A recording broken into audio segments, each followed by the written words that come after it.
ഏവർക്കും സ്നേഹ നമസ്കാരം. ട്രാവൽ സിനുവിൻ്റെ സത്യം തേടിയുള്ള മറ്റൊരു അധ്യായത്തിലേക്ക് ഏവരെയും ഹൃദയപൂർവ്വം സ്വാഗതം ചെയ്യുകയാണ്.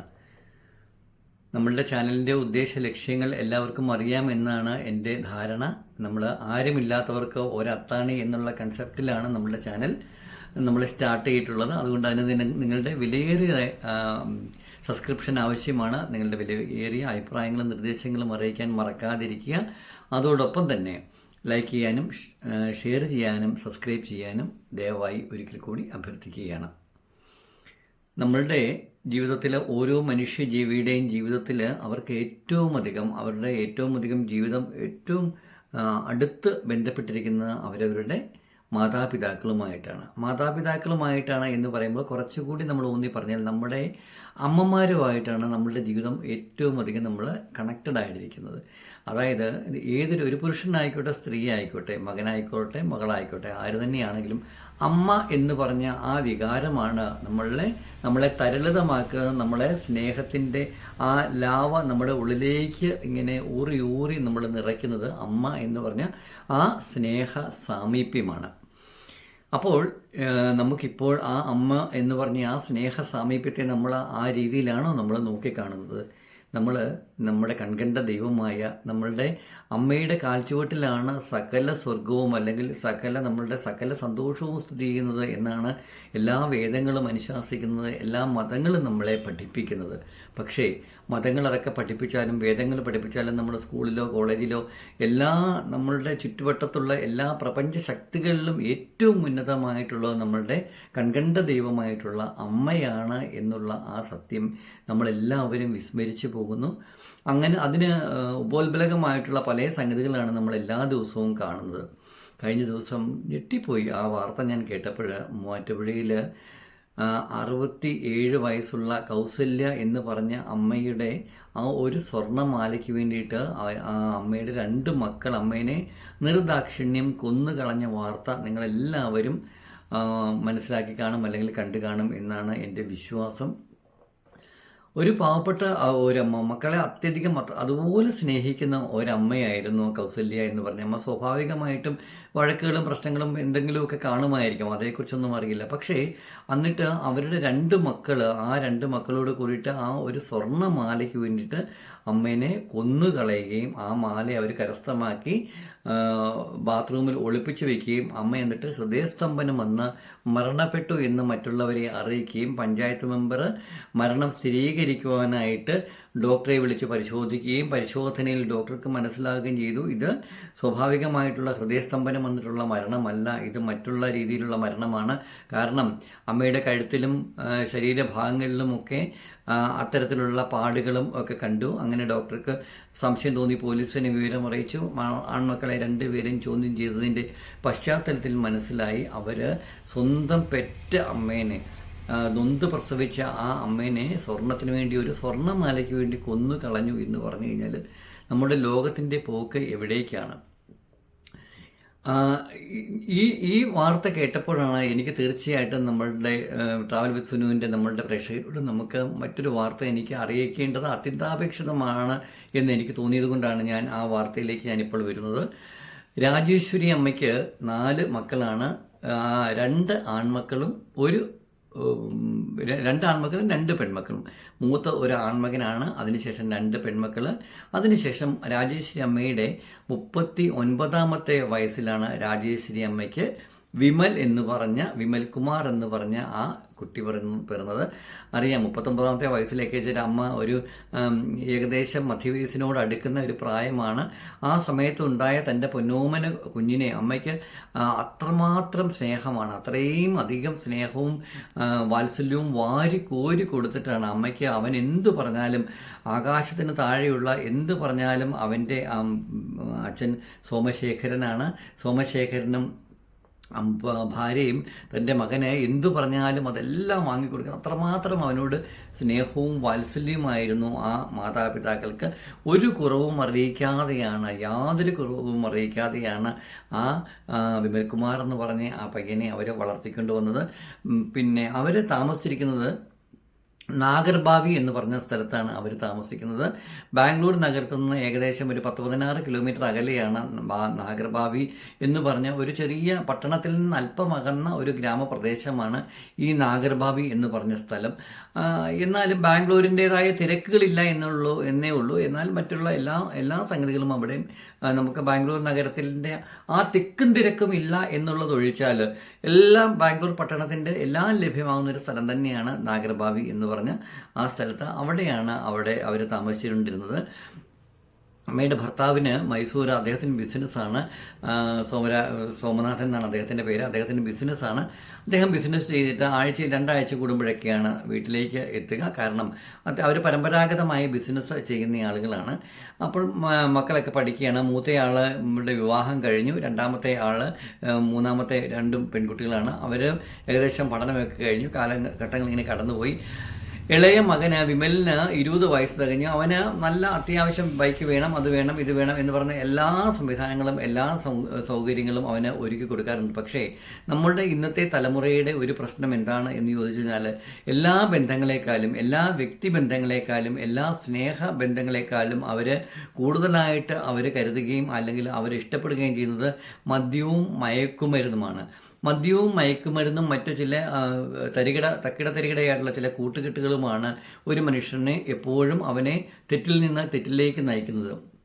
മയക്കുമരുന്നും മദ്യവും ഉപയോഗിച്ച് കഴിഞ്ഞാൽ അത് നമുക്ക് അതിൻ്റെ ആ പിടിയിലേക്ക് നമ്മൾ വീണ് കഴിഞ്ഞാൽ അവിടെ നമുക്ക് റിലേഷൻഷിപ്പോ അല്ല അമ്മ, അച്ഛൻ, സഹോദരൻ, സഹോദരി, കൂട്ടുകാരൻ, കൂട്ടുകാരി, കാമുകൻ, ആ ഒരു രീതിയിലേക്ക് അതൊന്നും നമ്മുടെ സ്ഥിരാമണ്ഡലങ്ങളിലേക്കൊന്നും ഒരിക്കലും കടന്നു വരികയില്ല. നമുക്ക് ആകെപ്പാടെയുള്ള നമ്മുടെ ചോദന അല്ലെങ്കിൽ നമ്മുടെ ബ്രെയിനിൽ പ്രവർത്തിക്കുന്നത് നമുക്ക് എത്രയും വേഗം നമുക്ക് മദ്യപിക്കണം, എത്രയും വേഗം നമുക്ക് മയക്കുമരുന്ന് ഉപയോഗിക്കണം എന്നുള്ള ആ ഒരു ചിന്താധാരയിലേക്ക് മനസ്സ് വരികയും അത് അത് ലഭിക്കുവാനായിട്ട് നമ്മൾ എന്തും ചെയ്യാനായുള്ള ഒരു മാനസിക അവസ്ഥയിലേക്ക് നമ്മളെല്ലാവരും എത്തുകയും ചെയ്യും. ആ രീതിയിലേക്കുള്ള എത്തുകയും ചെയ്യാനുള്ള ഒരു എന്താ പറയുക, മാസ്മരികമായുള്ളൊരു ശക്തിയാണ് ഈ മദ്യത്തിനും മയക്കുമരുന്നിനും ഉള്ളത്. അമ്മയുടെ മകന് ഞാൻ പറഞ്ഞു 20 വയസ്സായ പയ്യൻ ബാംഗ്ലൂരാണ്. ബാംഗ്ലൂർ പട്ടണം വലിയ പട്ടണമാണ്. അവിടെ ഇത്തരത്തിലുള്ള എല്ലാ സംഗതികളും അവൈലബിൾ ആണ്. എൻജിനീയറിങ്ങിന് പോയി ചേർന്ന പയ്യൻ 1-ാം വർഷം കഴിഞ്ഞ് 2-ാം വർഷത്തേക്ക് കടന്ന പയ്യനാണ്. അവന് എങ്ങനെയോ ചെന്നിട്ട് ഈ കൂട്ടുകെട്ടിൽ കൂടുകയും മദ്യത്തിൻ്റെയും മയക്കുമരുന്നിൻ്റെയും ഒരു ലോബിയിലേക്ക് ചെന്ന് ചേരുകയും അതിന് അവൻ അഡിക്റ്റ് ആകുകയും ചെയ്തു. പക്ഷേങ്കിൽ മകനെ അത്യധികമായിട്ട് സ്നേഹിക്കുന്ന, അവന് ആവശ്യത്തിനധികം അവൻ എന്ത് ആവശ്യപ്പെട്ട് കഴിഞ്ഞാലും അതൊക്കെ വാരിക്കോരി നൽകുന്ന അമ്മയും അച്ഛനുമായിരുന്നു അവനുള്ളതെന്ന് ഞാൻ പറഞ്ഞു. അവൻ ചോദിക്കുമ്പോഴൊക്കെ അവർ പണമായിട്ടുള്ള കാര്യങ്ങളൊക്കെ അവന് നൽകും. പക്ഷേ അതെന്തിനാണ് ഈ പണം മകൻ വാങ്ങിക്കൊണ്ട് പോകുന്നത്? അവന് ബൈക്ക് വേണമെന്ന് പറഞ്ഞു ചീറിപ്പാഞ്ഞു എല്ലാം ഉള്ള രീതിയിലുള്ള ബുള്ളറ്റ് വാങ്ങിച്ചു കൊടുത്തു. പിന്നെ അത്യാവശ്യം പോക്കറ്റ് മണിയൊക്കെ അമ്മ ഇങ്ങനെ അച്ഛൻ അറിയാതെയും കൊടുക്കുമായിരുന്നു. കാരണം കുട്ടികളല്ലേ, അവരുടെ പല ആവശ്യങ്ങളുണ്ടായിരിക്കും എന്ന് പറഞ്ഞ് അമ്മ ആരോടും പറയാതെയാണ് ഈ പല പ്രാവശ്യമായിട്ട് ഈ പയ്യന് പണം കൊടുത്തുകൊണ്ടിരുന്നത്. അങ്ങനെ അവൻ്റെ കയ്യിലുണ്ടായിരുന്ന, അവന് ചെറിയൊരു റിങ് ഉണ്ടായിരുന്നു, അവൻ്റെ വാച്ച് ഉണ്ടായിരുന്നു, അങ്ങനെ പല സംഗതികളും അവൻ കൂട്ടുകാർക്ക് വിൽക്കുകയോ അല്ലെങ്കിൽ പണയപ്പെടുത്തുകയോ ചെയ്തിട്ടാണ് ഇവന് ഇത്തരത്തിലുള്ള ആവശ്യങ്ങൾ ആദ്യം ഇതിനൊക്കെ കണ്ടെത്തുകയും അത് നിവർത്തിക്കുകയും ചെയ്തുകൊണ്ടിരുന്നത്. പക്ഷേ അവന് പോകെ കൂട്ടുകാരുടെ ആ സമ്മർദ്ദം വന്ന് നമുക്ക് കൂടുതൽ മയക്കുമരുന്നിൻ്റെ NDA അല്ലെങ്കിൽ ഹാഷിഷ് അങ്ങനെയുള്ള എനിക്ക് തോന്നുന്നു അതിൻ്റെ പേര് പോലും അറിയത്തില്ല. ടു ബി ഫ്രാങ്കിൽ ഈ പത്രത്തിലോ അല്ലെങ്കിൽ ദൃശ്യമാധ്യമങ്ങളിലൊക്കെ വരുമ്പം കേൾക്കുന്ന ഈ 1-2 പേരുള്ള അല്ലാതെ മറ്റൊന്നും നമുക്ക് ദൈവം സഹായിച്ചിട്ട് അതിനെക്കുറിച്ചുള്ള യാതൊരു സംഗതികളും നമുക്കറിയില്ല. ഈ പറയുന്ന പേരുകൾ ഇതിനൊക്കെയാണ് ഈ മയക്കുമരുന്നിന് അല്ലെങ്കിൽ ഇതിനൊക്കെ ഈ പേരിലൊക്കെയാണ് അറിയപ്പെടുന്നത് എന്ന് മാത്രമേ നമുക്ക് അറിയപ്പെടുത്തുള്ളൂ. എന്നാൽ ഈ പയ്യൻ ഇതിനെല്ലാം അഡിക്റ്റ് ആകുകയും അതിനു വേണ്ടിയിട്ട് പണം സ്വരൂപിക്കാനായിട്ട് പല മാർഗങ്ങളും അവൻ കണ്ടെത്തുകയും അങ്ങനെയുള്ള ആ കണ്ടെത്തലുകളിൽ നിന്ന് അവൻ്റെ ബുദ്ധിയിൽ വളരെ നീചവും നികൃഷ്ടവും പൈശാചികവുമായിട്ടുള്ള ഒരു തോന്നൽ ഉരുത്തിരിക്കുകയും അതിനുവേണ്ടി അവൻ തക്കം പാർത്തിരിക്കുകയും ചെയ്തു. അതിനുവേണ്ടി അവൻ വിചാരിച്ച സംഗതി എന്താണെന്ന് വെച്ചാൽ അവൻ്റെ അമ്മയുടെ കയ്യിൽ, രാജേശ്വരി അമ്മയുടെ കയ്യിലും കാതിലും കഴുത്തിലുമൊക്കെ സ്വർണ്ണാഭരണങ്ങൾ യഥേഷ്ടമുണ്ട്. പക്ഷേങ്കിൽ ചോദിച്ചു കഴിഞ്ഞാൽ അമ്മ അങ്ങനെ തരികയില്ല. അത് എങ്ങനെയെങ്കിലും കൈക്കലാക്കുക, അമ്മയെ കൊന്നുകളഞ്ഞാലോ എന്നായിരുന്നു അവൻ ആദ്യം ആലോചിച്ചത്. വീട്ടിൽ ആരുമില്ലാത്ത തക്കം നോക്കി അമ്മയെ കൊന്നിട്ട് അമ്മയുടെ ആഭരണങ്ങൾ കൈക്കലാക്കുക എന്നുള്ളതായിരുന്നു അവൻ്റെ ആദ്യത്തെ പ്ലാൻ. പക്ഷേങ്കിൽ എന്തുകൊണ്ടാണെന്നറിയില്ല, അവൻ്റെ സന്മാർഗിക ചിന്തയുടെ ചെറിയ ബഹിർസ്ഫുരണങ്ങൾ അവൻ്റെ ഉള്ളിൽ ഉള്ളത് കൊണ്ടായിരിക്കും സ്വന്തം സ്വന്തം പെറ്റമ്മേനെ കൊന്നുകളയാൻ ഉള്ള ഒരു മാനസികാവസ്ഥയിൽ നിന്ന് അവൻ പയ്യെ വ്യതിചലിക്കുകയും മറ്റൊരു മാർഗം അവന് അതല്ലാതെ തന്നെ ആരും അറിയാത്ത തരത്തിൽ അമ്മയിൽ നിന്ന് അമ്മയുടെ മാല അല്ലെങ്കിൽ അമ്മയുടെ സ്വർണ്ണാഭരണം കരസ്ഥമാക്കാനുള്ള മാർഗം അവൻ ആലോചിക്കുകയും ചെയ്തു. അങ്ങനെ അവൻ ഈ മയക്കുമരുന്നൊക്കെ ഉപയോഗിക്കുന്ന ആളുകളാകുമ്പോഴത്തേന് അവരുടെ സുഹൃത്ത് മണ്ഡലത്തിൽ, സുഹൃത്ത് വലയത്തിൽ അവർ തന്നെ പരസ്പരം ഈ പണം കണ്ടെത്തുവാനായിട്ട് എത്രമാത്രം നീചമായിട്ടുള്ള പ്രവൃത്തി ചെയ്യാനായിട്ടും അവർ തയ്യാറാകും. അങ്ങനെയുള്ള ഒരു കൂട്ടുകാരുമായിട്ടുള്ള ചർച്ചയിൽ നിന്ന് അവർക്ക് കൂട്ടുകാരന്മാർ അവരോട് ഉപദേശിച്ചു കൊടുത്തു, എടാ ഇന്ന പോലെ ചെയ്തു കഴിഞ്ഞാൽ ആർക്കും മനസ്സിലാകത്തില്ല, നിന്റെ അമ്മ മരിച്ചു പോകത്തുമില്ല, നമുക്ക് അത്യാവശ്യം നമുക്ക് ഇഷ്ടം പോലെ പണം കിട്ടുകയും ചെയ്യും, സ്വർണത്തിനൊക്കെ ഇപ്പം ഭയങ്കര വിലയാണ്, നമുക്ക് നിന്റെ അമ്മയുടെ കഴുത്തിൽ കിടക്കുന്ന മാല തന്നെ 9 പവൻ്റെ അത്രയുള്ളൊരു മാലയാണെന്നാണ് ഇവൻ കൂട്ടുകാരോട് പറഞ്ഞിട്ടുണ്ടെന്ന്. 9 പവൻ്റെ മാല നീ ആലോചിച്ച് നോക്കൂ, നമുക്ക് ഒരു 4-4.5 ലക്ഷം രൂപ കിട്ടും അത് വിറ്റ് കഴിഞ്ഞാൽ. നമുക്ക് ലാവിഷായിട്ട് നമുക്ക് ഒരു ഓർത്തോണം, ഒരു മാസത്തേക്ക് 4.5 ലക്ഷം രൂപയ്ക്ക് മയക്കുമരുന്ന് ഉപയോഗിക്കാനുള്ള ഒരു മാർഗ്ഗം, അത് ഒരു മാസത്തേക്കാണെന്ന് പോലും അറിയില്ല. അങ്ങനെ അവരുടെ ആ ബുദ്ധിയിലൊരു പ്ലാൻ തെളിയിക്കാനുണ്ടായത്. അങ്ങനെ കൂട്ടുകാർ ഈ പയ്യന് അവൻ്റെ അമ്മയുടെ മുഖത്തൊഴിക്കുവാനായിട്ട് വളരെ ശക്തി കൂടിയ ആസിഡ് കൊടുത്തു വിടുകയും ചെയ്യുന്നത്. അവൻ പറഞ്ഞു, ഉച്ചയ്ക്ക് ശേഷം അമ്മ അവിടെ റോഡിലേക്കോ അല്ലെങ്കിൽ കടയിലേക്കോ എപ്പോഴേലും പോകുമ്പോൾ നീ ബൈക്കിൽ ഹെൽമെറ്റും ഒക്കെ ചെയ്തിട്ട് കോട്ടൊക്കെ ഇട്ട് പോവുക, അമ്മയുടെ അടുത്ത് വന്നിട്ട് കുപ്പി ഊരി അമ്മയുടെ മുഖത്തേക്ക് ആസിഡ് വലിച്ച് എറിഞ്ഞിട്ട് ആ വെപ്രാളത്തിൽ ഇത് ചെയ്യുന്ന സമയത്ത് നീ പെട്ടെന്ന് തന്നെ ആ മാല പൊട്ടിച്ചുകൊണ്ട് ഓടി രക്ഷപ്പെടാനായിട്ട് ശ്രമിക്കുക. ഇവിടേക്ക് എല്ലാം തക്കം പാർത്ത് എല്ലാം ഓക്കെ ആയിരുന്നു. ഞാൻ പറഞ്ഞില്ലേ, ആ അമ്മയുടെ 39ാമത്തെ വയസ്സിലുണ്ടായ പൊന്നോമന മകൻ അവരെ ജീവിതത്തിൽ അല്ലെങ്കിൽ ലോകത്തിൽ ഏറ്റവും അധികം സ്നേഹിക്കുന്ന തൻ്റെ കൺമണീനെയാണ്, തൻ്റെ ഇളയ മകനെയാണ്. അവന് വേണ്ടിയിട്ട് അമ്മ എന്തും ചെയ്യാൻ തയ്യാറാകുന്ന ഒരു അമ്മയാണ്. ആ അമ്മ, അങ്ങനെയുള്ള അമ്മ, ആ സ്നേഹനിധിയായിട്ടുള്ള വാത്സല്യനിധിയായിട്ടുള്ള ആ അമ്മയാണ് ആ ഒരു മാല, 9 പവൻ്റെ മാല അമ്മയുടെ കഴുത്തിൽ നിന്ന് പൊട്ടിച്ചെടുക്കുവാനായിട്ട്, അത് കൈക്കലാക്കുവാനായിട്ട് മകൻ ഇത്ര ക്രൂരമായിട്ടുള്ള, അവർക്ക് അവിടെ സ്നേഹം, വാത്സല്യം, മമത, കരുണ അതൊന്നുമില്ല. അമ്മയെന്നുള്ള വികാരമൊന്നും അവർക്കില്ല. അവരുടെ വികാരം പണം സംഘടിപ്പിക്കുക, പണം കൈക്കലാക്കുക എന്നുള്ള സംഗതികൾ മാത്രമേ ഉള്ളൂ. നോക്കുക, നമ്മുടെ യുവജനങ്ങളുടെ, നമ്മുടെ ചെറുപ്പക്കാരുടെ മാനസികാവസ്ഥ അത് ഏത് തലത്തിലേക്കാണ് പോകുന്നതെന്ന് മനസ്സിലാക്കുക. അതിനുവേണ്ടിയിട്ടാണ് ട്രാവൽ വിസ്നു ഈ സ്റ്റോറി നിങ്ങളുമായിട്ട് പങ്കുവയ്ക്കുന്നത്. ഞാൻ പ്ലാൻ ചെയ്തിരുന്നു. അമ്മ 3:30 പുറത്തേക്ക് പാലും മറ്റു സാധനങ്ങളും വാങ്ങിക്കുവാനായിട്ടൊക്കെ. ആ സമയം നിരത്തൊക്കെ വളരെ ഏകദേശം 3-3:30 മണിക്കൊക്കെ വിജനമായിരിക്കും, ആളുകളൊന്നും കാണത്തില്ല. ഇപ്പോഴത്തെ കാലാവസ്ഥയും ക്ലൈമറ്റും ഒക്കെയാണല്ലോ, ആരും കാണത്തില്ല. അവന് തയ്യാറായിട്ടിരുന്നു. അമ്മ പോയ സമയത്ത് 2 മിനിറ്റിന് ശേഷം അവൻ്റെ കൂട്ടുകാർ കൊടുത്തിരുന്ന ആ കുപ്പിയിലെ ആസിഡ്, വളരെ തീക്ഷ്ണമായിട്ടുള്ള ആസിഡ് അവൻ കയ്യിലെടുത്തു. എന്നിട്ട് അവൻ എന്ത് ചെയ്യുന്നു വെച്ചാൽ ബൈക്ക് പോയി അമ്മയുടെ നേരെ മുമ്പിൽ ചെന്നിട്ട് ഊരിയിട്ട്, അമ്മയ്ക്കൊന്നും ചിന്തിക്കുവാനോ അമ്മയ്ക്കൊന്നും മനസ്സിലാക്കാനോ കഴിയുന്നതിന് മുമ്പ് സ്വന്തം മകൻ ആ ആസിഡ് ആ അമ്മയുടെ ആ സ്ത്രീയുടെ മുഖത്തേക്ക് എറിഞ്ഞിട്ട് അവരുടെ ഇടതുവശം ഒഴുകി കണ്ണടക്കം ഒഴുകി താഴേക്ക് മാംസം ഒക്കെ ആയിട്ട് ആ ആസിഡിൻ്റെ അത്ര തീക്ഷ്ണതയിൽ ഒഴുകുന്നത് ഇവൻ കണ്ടിട്ട് ഒരു ഭാവഭേദവും തോന്നാതെ, ഒരു ദയയും തോന്നാതെ അമ്മയുടെ കഴുത്തിലെ മാല വലിച്ചിട്ട്, 9 പവൻ്റെ മാലയല്ലേ, 9 പവൻ്റെ മാല വലിച്ചാലും പൊട്ടില്ല. വളരെ തിക്കായിട്ടുള്ള കയറ് പോലെയുള്ള മാലയാണ്. അത്ര ശക്തമായി ആ മാല വലിച്ച് അമ്മയുടെ കഴുത്ത് ആ രീതിയിലേക്കായിട്ട് വലിച്ച് മുകളിൽ കൂടി എടുത്തിട്ട് മാലയോടൊപ്പം തന്നെ അവൻ ആ കമ്മലും വലിച്ചിട്ട് പറിച്ചെടുത്ത് ബൈക്കിൽ പോയി രക്ഷപ്പെടുകയാണ് ചെയ്തത്. ആ മൃതപ്രായയായ അമ്മ ഒന്ന് കരയാനാവാതെ ഇത്രയും തീക്ഷ്ണമായിട്ടുള്ള ഇടതുവശം മുഴുവൻ കണ്ണിലോട്ടടക്കം വീണ് കണ്ണുരുകി, ഒന്ന് ആലോചിച്ച് നോക്കൂ. ഇടത് കണ്ണ് ഉരുകി താഴേക്ക് പതിക്കണമെങ്കിൽ, ഉരുകി ഒഴുകണമെങ്കിൽ ആ ആസിഡിൻ്റെ തീക്ഷ്ണത എത്ര മാത്രമാണ് നമ്മൾ ചിന്തിച്ചു. അതും ചെയ്തത് ആരാണ്? സ്വന്തം സ്വന്തം കുഞ്ഞാണ് ചെയ്തത്, സ്വന്തം മകനാണ് ചെയ്തത്. അതും എത്രമാത്രം സ്നേഹിക്കുന്ന, അത്രമാത്രം മമതയോടും സ്നേഹത്തോടും കരുതലോടും കൂടിയിട്ട് ഈ ഇൻസിഡൻറ്റ് നടക്കുന്നതിന് 1 മണിക്കൂർ മുൻപ് ആ അമ്മ അവന് ബിരിയാണി വാരി കൊടുത്തിട്ട് അമ്മയുടെ കയ്യിൽ നിന്ന് അവൻ വാങ്ങിച്ച് കഴിച്ചതിന് ശേഷമാണ് ഈ പയ്യൻ ഈ പ്രവൃത്തി എന്ന് ഓർത്തത്. അപ്പം ഇവിടെ സ്നേഹത്തിനും മമതയ്ക്കും സാഹോദര്യത്തിനും അല്ലെന്നുണ്ടെങ്കിൽ അതിനൊക്കെ എന്ത് വിലയാണുള്ളത്? അമ്മയും മകനും തമ്മിലുള്ള ബന്ധത്തിൻ്റെ അർത്ഥം എന്താണ്?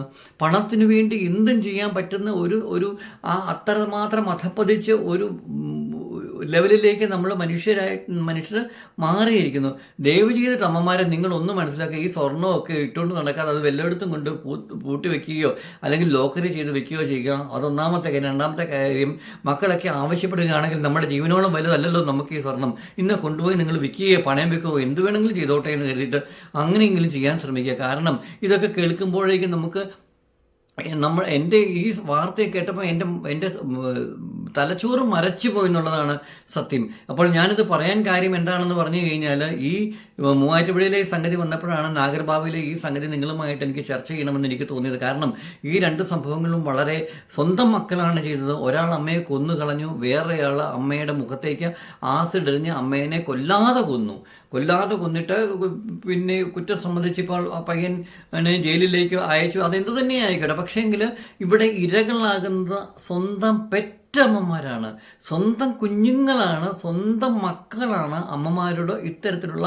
വളരെ ക്രൂരമായിട്ടുള്ള, ലോകത്താരും ചെയ്യാത്ത തരത്തിലുള്ള രീതികൾ ചെയ്യുന്നത്. ഇപ്പോൾ അതൊക്കെ സർവ്വസാധാരണമായിട്ട് മാറിയിരിക്കുകയാണ്. ആർക്കും എന്തും എപ്പോഴും ആരെയും നമ്മൾ വിശ്വസിക്കാതിരിക്കുക, എപ്പോഴും അലേർട്ടായിട്ടിരിക്കുക. സ്വർണ്ണമൊന്നും അമ്മമാർ ദയവ് ചെയ്തിട്ട്, പ്രായമായ അമ്മമാരുടെ കാര്യത്തിലാണെങ്കിലും അല്ലാത്തവരാൾക്കാരാണെങ്കിലും ഇപ്പോഴത്തെ സ്വർണ്ണത്തിൻ്റെ വില എന്ന് പറഞ്ഞാൽ ആൾക്കാർക്ക് പൈസയാണ് വേണ്ടത്. സ്വന്തം ആവശ്യങ്ങൾക്ക് വേണ്ടി, അത്യാഗ്രഹങ്ങൾക്ക് വേണ്ടി, ദുരാഗ്രഹങ്ങൾക്ക് വേണ്ടി, സ്വാർത്ഥതയ്ക്ക് വേണ്ടിയിട്ട് ആരുടെയും തലയറക്കുന്ന, ആരുടെയും തല കൊയ്യുന്ന ഒരു സമൂഹത്തിലാണ്, അങ്ങനെ ഒരു വ്യവസ്ഥിതിയിലാണ്, അങ്ങനെ ഒരു പരിതസ്ഥിതിയിലാണ് നമ്മളിപ്പം ജീവിക്കുന്നത്. അത് കേരളത്തിലാണെങ്കിലും ബാംഗ്ലൂരാണെങ്കിലും കർണാടകയിലാണെങ്കിലും അമേരിക്കയിലാണെന്നുണ്ടെങ്കിലും കാനഡയിലാണെങ്കിലും ഇതെല്ലായിടത്തും സ്ഥലങ്ങൾ മാത്രമേ മാറുന്നുള്ളൂ. ആളുകളുടെ ചിന്താഗതിയോ അല്ലെങ്കിൽ അവരുടെ കുൽസിത തന്ത്രങ്ങളോ അതൊന്നും മാറുന്നില്ല. എപ്പോഴും നമ്മൾ അലർട്ടായിട്ടിരിക്കുക. ഏത് സമയത്തും പാപികളായിട്ടുള്ള ആളുകൾ അല്ലെന്നുണ്ടെങ്കിൽ നമ്മളെ അപായപ്പെടുത്താനുള്ള ആളുകൾ ഏത് രൂപത്തിലും ഏത് ഭാവത്തിലും ഒരു മിനിറ്റത്തെ അവരുടെ മനസ്സൊന്ന് മാറി മറിഞ്ഞാൽ മതി, അത്തരത്തിൽ നമുക്ക് സംഭവിക്കാൻ ഇടയുള്ളതുകൊണ്ട് ഇതൊരു തീർച്ചയായിട്ടും അമ്മമാരോട് പ്രത്യേകിച്ച് ഒരു അലേർട്ട് ആകാനായിട്ടാണ് ഞാൻ ഈ കഥ ഈ മൂവാറ്റുപുഴയുടെ സംഗതിയും ഈ നാഗർബാവിയിലെ അമ്മയുടെ ഈ കഥയും ഞാൻ പറഞ്ഞത്. ആ അമ്മയുടെ അവസ്ഥ വളരെ ശോചനീയമാണിപ്പോൾ. മനസ്സിന് മുഖത്തേറ്റ മുറിവിനേക്കാൾ ഉപരിയായിട്ട് അവർക്ക് ഈ മകനാണ് ഇത് ചെയ്തതെന്ന് പറഞ്ഞപ്പോൾ അവർക്ക് ആ ട്രീറ്റ്മെൻറ്റിൻ്റെ ഐസിയുവിൽ കിടന്നേ അവർക്ക് സഡൻ അറ്റാക്ക് വരികയാണ് ഉണ്ടായത്. കാരണം അത്രമാത്രം ആ അമ്മയുടെ അമ്മ മനസ്സ് എത്രമാത്രം വേദനിച്ചു, എത്രമാത്രം അവരുടെ ഹൃദയം നുറുങ്ങി കഷ്ണങ്ങളായി നുറുങ്ങി തകർന്നു പോയി എന്ന് ആലോചിച്ച് നോക്കൂ. അതൊന്നും നമുക്ക് ചിന്തിക്കാൻ കൂടി സാധിക്കുന്നില്ല. ട്രാവൽസിനു തൽക്കാലം ഈ കഥകൾ നിങ്ങളിലേക്ക് എത്തിച്ച് തൽക്കാലം ഞാൻ മറ്റൊരു എപ്പിസോഡുമായിട്ട് നാളെ വരുന്നതായിരിക്കും. എല്ലാവരോടും സ്നേഹത്തിൻ്റെ ഭാഷയിൽ നന്ദി നമസ്കാരം അറിയിക്കുന്നു. അതോടൊപ്പം തന്നെ ഒരിക്കൽ കൂടി അപേക്ഷിക്കുകയാണ്, എല്ലാവരും അലേർട്ടായിരിക്കുക. പണത്തിന് വേണ്ടിയും സ്വർണത്തിന് വേണ്ടിയും മറ്റു പലതിനും സ്ഥലത്തിനു വേണ്ടിയും ഒക്കെ ആരും ആരെയും കൊലപ്പെടുത്തുകയും ആരും ആരെയും ഇല്ലാതാക്കുകയും ചെയ്യുന്ന ഒരു സമയത്തൂടെയാണ് നമ്മൾ കടന്നു പോകുന്നത്. എല്ലാവരും സൂക്ഷിക്കുക, പ്രത്യേകിച്ച് പ്രായമായ അമ്മമാർ. നന്ദി നമസ്കാരം. Thank you.